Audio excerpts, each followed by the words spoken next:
Other than that, keyboard standard right here. This is a bit oversized compared to other laptops out there, but it's a good size of a trackpad, and not really much else to show you here besides, the speakers on the sides. On the top, we have our HD camera. That's for FaceTime, for example.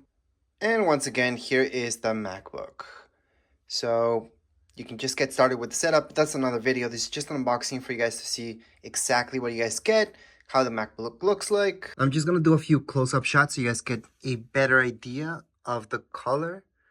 Although the color you guys will see in the video, it's not gonna be the exact same thing, but it's really close to what you guys would see live. So again, this is just an unboxing. I do have a setup video plus a manual for your MacBook Pro.